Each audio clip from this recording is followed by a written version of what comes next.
Good evening and welcome to the Business Day. I'm Andrew Laidley.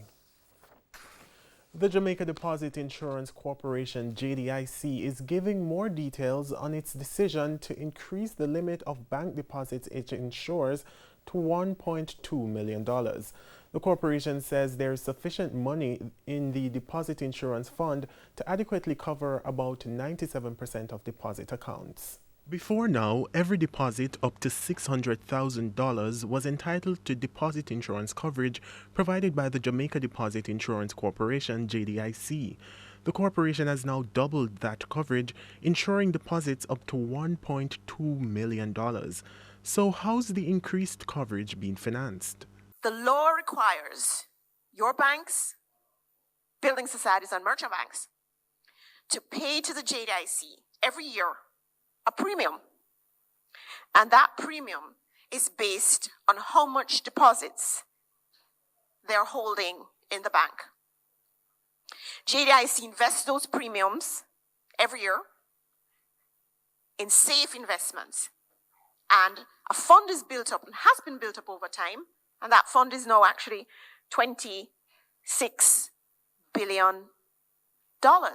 Chief Executive Officer at the JDIC, Antoinette McCain, says the corporation isn't hiking insurance premiums this time around, a reprieve for deposit-taking institutions.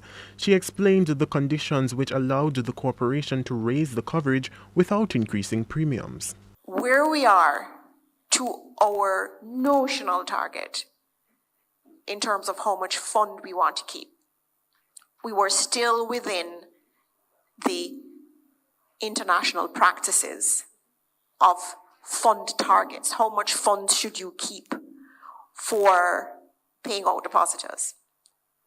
So even up to this maximum, because we have grown the fund over these 22 years, we realized that we were still within a safe limit of the amount of funds we have. Since the corporation was established in 1998, it has never made a payout.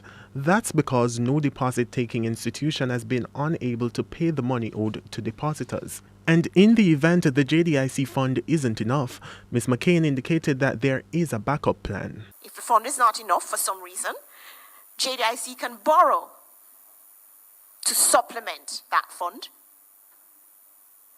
so that you are paid. It is guaranteed you will be paid. Two major poultry producers, Jamaica Broilers Group and Caribbean Broilers, have met with a technical team from the Agriculture Ministry to address concerns about a shortage of baby chicks and chicken meat. The poultry producers indicated that despite the economy not being at full capacity, they have seen a significant uptake in the demand for both baby chicks and chicken meat over the last 2 months. Agriculture Minister Floyd Green gave the assurance that pragmatic measures are in place and continue to be put in place to remedy the supply concerns. To currency trading now, at the end of the day, the US dollar held firm at $142.76. The Canadian dollar sold for $105.65. The pound sterling closed at $108.89, while the euro is going for $168.84. The JSE index gained 1,078 points today, and the junior market index is up 25 points.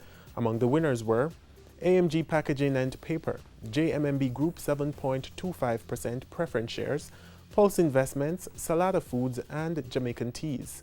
Now on the losing side were Community and Workers of Jamaica Cooperative Credit Union deferred shares, Consolidated Bakeries, Everything Fresh, Kingston Properties, and Wisynco Group. And that's the Business Day. I'm Andrew Laidley. Good evening.